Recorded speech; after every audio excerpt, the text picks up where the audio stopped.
49 అంటే సంతానం, 49 అంటే సంతోషం. సార్ ఈ కేసుకు సంబంధించి రోజుకో ట్విస్ట్ అయితే బయటకు వస్తుంది. ఇప్పుడు తాజాగా చూసుకుంటే అమ్మాయికి గతంలోనే పెళ్ళయింది అని చెప్పి కూడా బయటకు వస్తుంది. అంటే అందులో ఎంతవరకు వస్తుందో తెలియదు కానీ ఒకవేళ అంటే ఈవెన్ సాయి కృష్ణ కూడా బహుశా తెలిసే ఉండొచ్చు. తెలిసినా కానీ మరి ఆమెతో రిలేషన్ కంటిన్యూ చేయటం రిలేషన్ కంటిన్యూ చేశారన్న సంగతి మాకు తెలియదు కదా. నేను అదే చెప్పాను కదా జస్ట్ ఇంత ముందు కూడా మీకు రిలేషన్ కంటిన్యూ చేస్తున్నాడు అన్న సంగతి కానీ ఆ అమ్మాయితోటి ఎక్కువ పరిచయం ఉందన్న సంగతి కానీ నా దృష్టికి కనుక తెలుసుంటే ఈ ప్రాబ్లం ఉండేదే కాదు. ఆమె ఏదైనా ఆమె ఇష్యూ ఈజ్ డిఫరెంట్.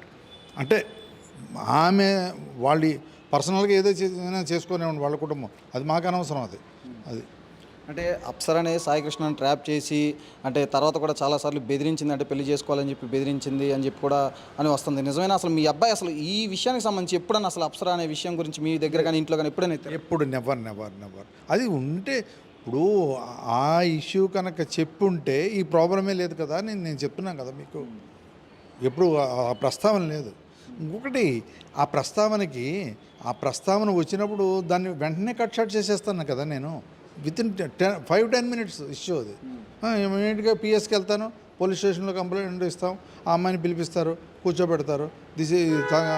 అమ్మాయి మదర్ని, ఇది తప్పమ్మా నీ బిహేవియర్, ఆ కుర్రాడితో ఇలా కాదు, ఆ కుర్రాడికి మ్యారేజ్ అయింది, ఆ కుర్రాడు is not interested, already marriage అయింది ఆ కుర్రాడికి, కాబట్టి తప్పు, నువ్వు ఆ కుర్రాడు గురించి ఏదో ప్రయత్నించడం తప్పు అని పోలీసులు చెప్పేవారు కదా. అది తెలియకే కదా ఇవాళ ఇంత సిచ్యువేషన్ జరిగిపోయింది. మరి చంపాల్సినంత అవసరం మీ అబ్బాయికి ఏమొచ్చిందంటారు? అంటే వేధిస్తుందని 3 నెలల నుంచి విపరీతమైన టార్చర్ చేస్తుందని చెప్పాడని చెప్పి పిఎస్లో ఆల్రెడీ వాడు చెప్పాడు.